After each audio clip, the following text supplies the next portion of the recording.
Neshama, le devoir d'éducation est-il le seul des parents? Actuellement, on parle beaucoup des droits des enfants. Qu'en est-il dans la tradition juive? En effet, Ego, la Gemara dans Kiddushin définit un certain nombre de mitzvot qui incombent aux parents vis-à-vis de leurs enfants. Donc, l'obligation d'éducation est l'un de ces commandements, mais pas le seul.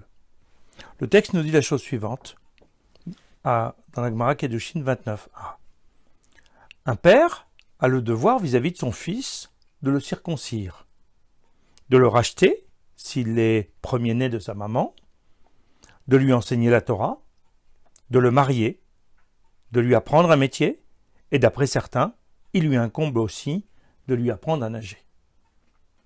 On voit donc qu'il y a là un certain nombre de commandements qui sont présentés comme étant des commandements qui s'appliquent au père. Il faut savoir que dans la tradition juive, on ne peut pas avoir une obligation vis-à-vis de quelqu'un d'autre si on ne l'a pas déjà vis-à-vis de nous-mêmes.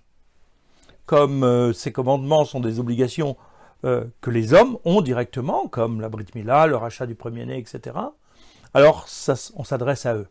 Il est bien évident que dans l'époque à laquelle nous vivons, chacun de ces commandements est une décision familiale, une décision parentale. Les deux dialoguent ensemble, même si, halachiquement parlant, la mitzvah n'incombe qu'au papa. Et on a donc là un certain nombre de sphères conceptuelles qui sont évoquées. Tout d'abord, la sphère identitaire. Comment l'enfant rentre dans l'identité juive. Avec le troisième commandement, c'est ce qu'on appelait la sphère éducative, donc l'obligation d'enseigner la Torah à ses enfants. Ensuite vient l'obligation de le marier pour qu'il puisse constituer une famille.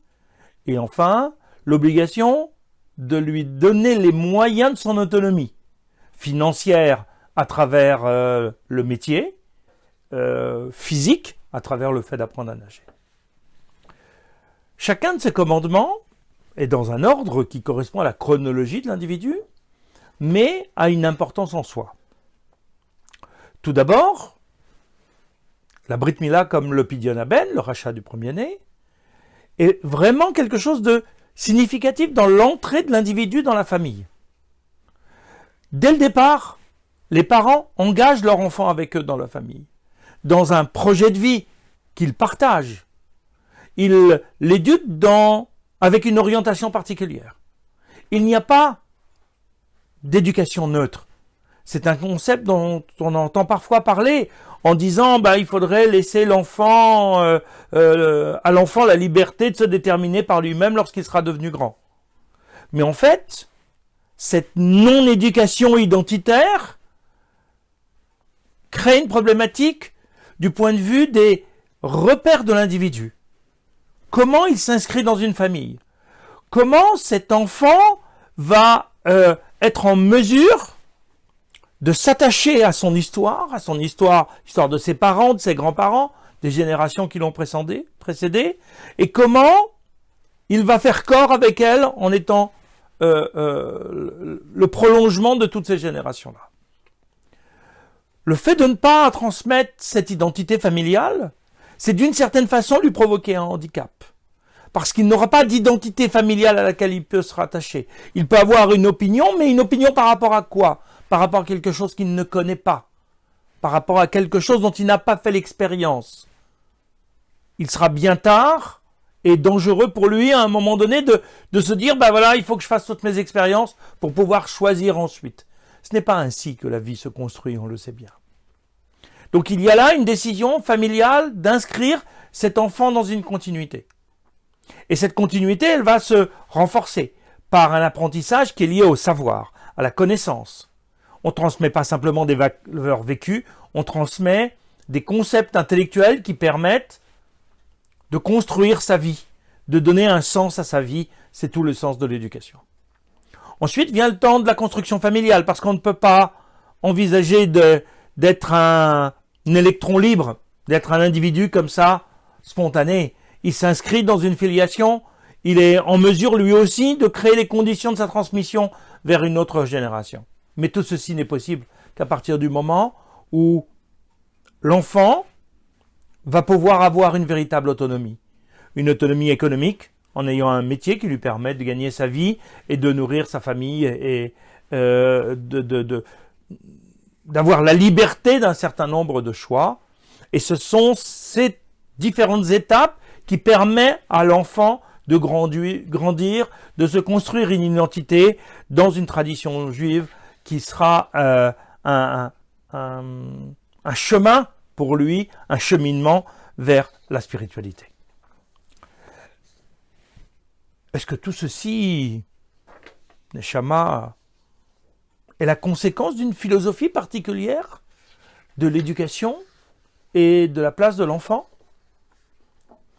En effet, Hugo, il y a derrière toute cette succession de mitzvot des conceptions extrêmement fortes et que nous allons présenter en tant que telles, qui sont le soubassement de ces actions.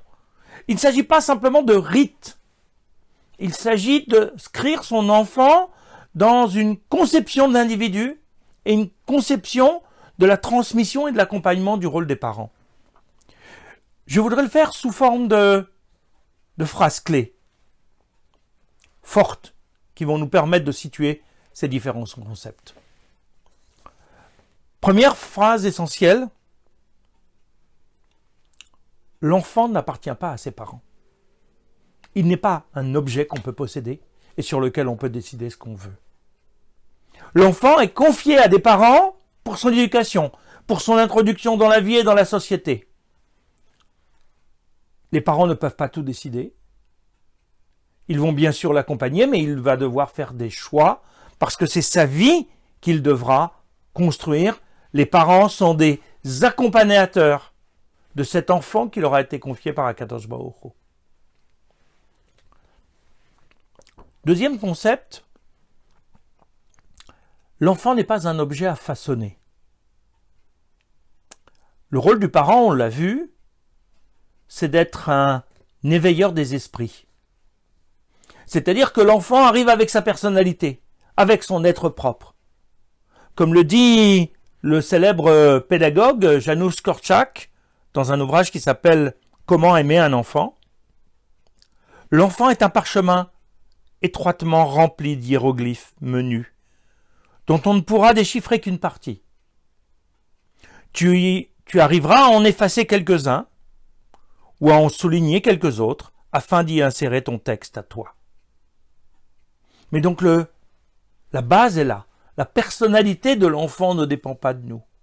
Et il appartiendra aussi, au-delà de l'éducation qu'on va lui prodiguer, à l'individu de se former lui-même, de travailler sur ses caractéristiques, sur ses qualités et sur ses défauts, pour essayer de se construire l'avenir qu'il souhaite se donner et l'orientation qu'il souhaite donner à sa vie. Mais nous ne pouvons pas tout façonner, tout ne dépend pas des parents, dans la personnalité et dans l'éducation des enfants. Troisième principe, l'enfant est un prochain comme un autre. N'oublions pas ce principe essentiel. Nous devons, parce que c'est un humain à part entière, nous devons le respecter, l'aimer, l'aider lorsqu'il est dans le besoin. L'amour du prochain concerne aussi nos enfants. Nous devons nous réjouir pour eux. Nous devons nous attrister avec eux de leurs échecs, mais sans s'appesantir. Nous devons avoir cette attitude d'accompagnement bienveillant vis-à-vis de nos enfants, comme nous pouvons l'avoir vis-à-vis de quelqu'un d'autre que nous allons rencontrer. Quatrième principe. L'enfant vit dans le temps présent. Il n'est pas simplement un potentiel, un devenir. Chaque instant, il le vit à sa manière, à son âge.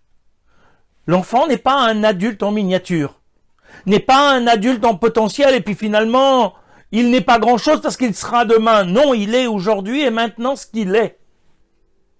Il sera différent demain, lorsqu'il sera adulte, lorsqu'il sera âgé. Chaque âge doit être vécu pour ce qu'il est. On n'est pas simplement dans le temps présent en train de fabriquer autre chose. On est en train de vivre un espace et un temps qui nous importe à l'âge qui est le nôtre au moment où nous sommes en situation. Et c'est important de tenir compte de cette temporalité de l'individu qui va se construire et qui va exister à chaque moment en essayant de s'épanouir à chacun de ces moments. Donc, l'enfant a des droits, nous l'avons vu. Ces droits concernent les parents, mais dans la tradition juive, comme dans beaucoup d'endroits, il n'y a pas de droit sans devoir. Il a aussi des devoirs. Il a des devoirs qui sont exprimés dans les Aseret Alibrot, dans le Décalogue, et qui sont présentés sous la forme de l'obligation de respecter et d'honorer ses parents. Oui, Neshama, j'aimerais bien que tu reviennes sur ces deux concepts, parce que je ne suis pas sûr de bien faire la différence entre les deux, et de les comprendre dans leur mise en application pratique. Volontiers, Ego. Tout d'abord, la première chose qu'il nous faut intégrer, c'est que Dieu ne nous demande pas d'aimer nos parents. L'amour des parents, c'est un sentiment qui est libre et qui, d'une certaine façon, doit rester libre. Il est souhaitable, bien sûr, d'aimer ses parents parce que c'est une forme de reconnaissance vis-à-vis de tous les efforts qu'ils ont pu faire tout au long de leur vie en notre faveur lorsque nous étions enfants. Mais si l'amour n'est pas là, il n'est pas là. Il peut se travailler, il peut se construire. Mais ce n'est jamais une obligation. Par contre, ce que la Torah vient instaurer, c'est une vraie double obligation. Il y a deux mitzvot. L'obligation de respecter et l'obligation d'honorer. Et là, Akadosh Baruch Hu nous demande de nous investir dans ces deux démarches. Comment les distinguer et comment les comprendre? Le commentaire du Sifra sur le Lévitique, chapitre 19, verset 4, nous y aide. Respecter ses parents, nous dit le Sifra, c'est ne pas occuper une place qui leur est réservée, ne pas parler à leur place, ne pas les contredire de manière impolie en public. Il s'agit en quelque sorte de marquer par notre comportement l'estime et la considération que nous avons vis-à-vis de nos parents.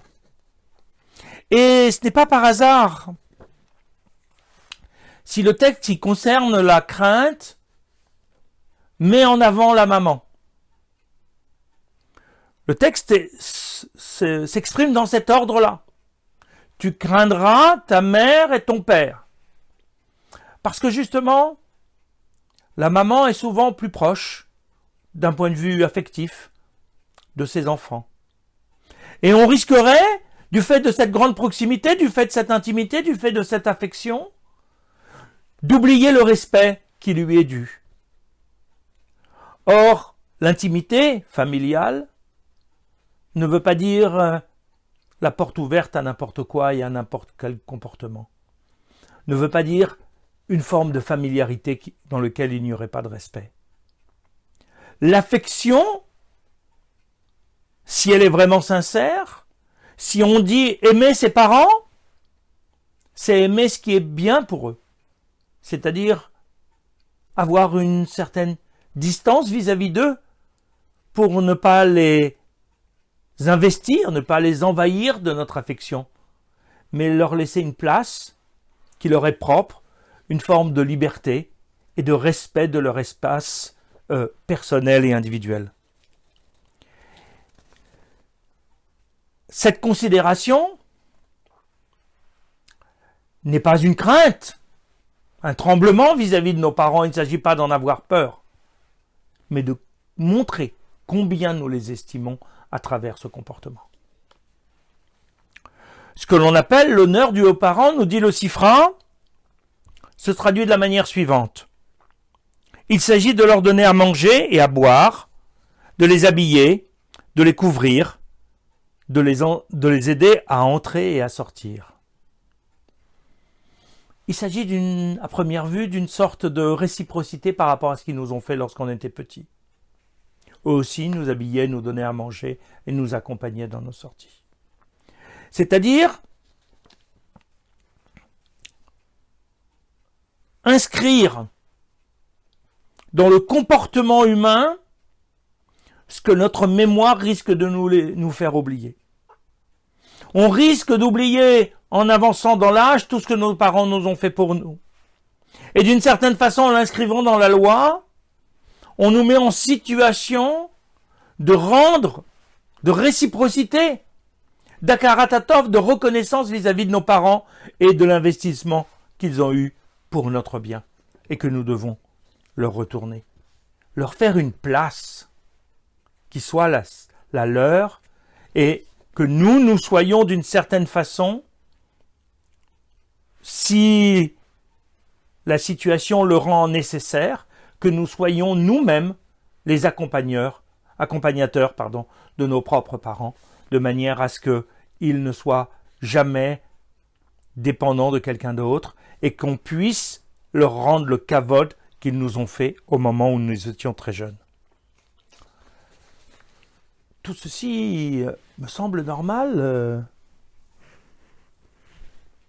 Pourquoi avoir besoin de nous l'enseigner au Har Sinaï?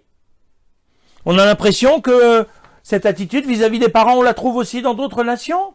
C'est pas spécifique au peuple juif. Tu as raison, Ego. D'ailleurs, même la Gemara va plus loin, puisque de nombreux exemples qui nous sont donnés concernant le respect des parents et l'honneur dû aux parents, on nous donne des exemples de comportements de non-juifs. Bien sûr.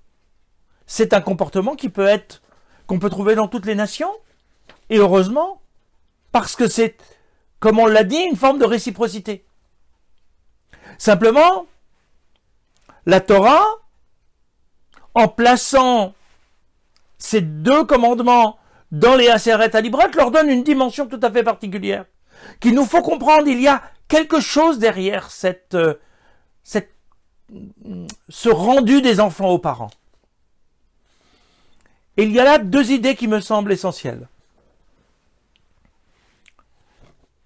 La première, c'est que c'est dans la relation aux parents, dans l'apprentissage de cette relation aux parents, que nous apprenons la relation que nous devons construire vis-à-vis d'Akadosh Baruch Hu. Également, vis-à-vis de Dieu, nous devons avoir ce double comportement. À la fois le respecter à juste distance, de manière à ce que notre proximité ne soit pas nuisible à notre relation, à la qualité de notre relation, mais à la fois nous devons lui donner du kavod pour embellir sa gloire. Or, c'est difficile vis-à-vis d'Akadosh Baruch Hu, le maître du monde. Nous devons reconnaître tout ce qu'il a fait pour nous, lui aussi, par notre existence, par notre naissance. Et nous devons, dans la relation avec nos parents et avec nos enfants, dans l'autre sens, apprendre à nous comporter vis-à-vis de lui, parce que c'est dans ce terrain d'apprentissage qu'on peut véritablement en faire l'expérience et le comprendre. Ensuite, n'oublions pas une chose essentielle. C'est que ces deux attitudes sont indispensables à la transmission de nos valeurs, de notre histoire, de notre relation et de notre attachement à Kadosh Baruch Hu. Lorsqu'il n'y a pas ce respect et ce kavod entre parents et enfants, alors la relation se rompt. L'un parle, mais l'autre n'écoute pas. Et lorsque l'autre veut écouter, le premier ne veut plus parler. Lorsqu'il n'y a pas d'estime, de bienveillance vis-à-vis de l'autre, alors nous n'arrivons pas à transmettre notre Torah de génération en génération. C'est le renforcement de cette relation entre les générations qui fait que la Torah, depuis le Har Sinaï, depuis Adam Arishon, elle est en mesure de se transmettre jusqu'à aujourd'hui. C'est parce qu'il y a un lien, ce ne sont pas que des idées philosophiques qu'on va pouvoir trouver dans des livres. C'est un vécu, un vécu familial au quotidien, qui fait que par cette relation d'estime et de respect réciproque, les idées s'incarnent. Les idées prennent de l'épaisseur dans le quotidien de l'individu. Sans cette relation, on risque la confusion, la rupture de la chaîne, mais aussi la rupture de notre relation avec Akadosh Baruch Hu. Mais Neshama, je croyais qu'à un moment donné, les choses s'arrêtaient. C'est-à-dire qu'à un moment donné, on a fini l'éducation de nos enfants. Une fois qu'il est marié, on n'a plus besoin de s'en occuper. Une fois qu'il a un métier, on n'a plus besoin de le soutenir. Or, j'ai l'impression que ce n'est pas le cas. En effet, Go. Toute notre vie, nous restons parents. Mais toute notre vie, nous restons aussi enfants. On est tous l'enfant de quelqu'un et le parent de quelqu'un d'autre. Or, il y a là quelque chose d'essentiel. Bien sûr, il va falloir accompagner nos enfants tout au long de leur vie, parce qu'on est proche, parce qu'on est bienveillant, parce qu'on est en tant que parent, un pilier d'assurance pour eux, une référence dans leur vie et dans leur choix, même si on n'est pas forcément d'accord sur tout. Mais on reste un point de comparaison, un point de confrontation avec qui on n'est pas obligé de se battre, bien sûr. Toute la vie, les parents sont des accompagnateurs de leurs enfants, quel que soit leur âge, parce qu'ils sont un lien avec l'histoire, un lien avec le passé. Et les enfants sont la construction, le prolongement du parent vers une autre époque, vers d'autres temps. Il y a donc en permanence ce lien. Même lorsque les parents sont âgés et qu'ils peuvent devenir partiellement dépendants de leurs enfants, alors l'accompagnement se met en place. Mais le parent peut aussi devenir grand-parent et transmettre aussi aux petits-enfants le même patrimoine culturel et historique de la famille dans laquelle on est. C'est pour ça qu'en hébreu, les deux mots de Av, qui veut dire père, et de Ben, qui veut dire fils, sont en quelque sorte mixés, mélangés, attachés l'un à l'autre, pour former un autre mot, Even. Even, c'est une pierre de construction. C'est cette relation-là qui nous permet en permanence de construire le monde et de permettre à nos enfants, après nous, de continuer à construire le monde. Cette relation, qui est faite de droits et de devoirs réciproques, c'est ce qui nous permet de nous construire en tant qu'humains au niveau horizontal, au niveau social, pour mieux construire notre relation verticale, celle qui nous relie à Akadosh Baruch Hu.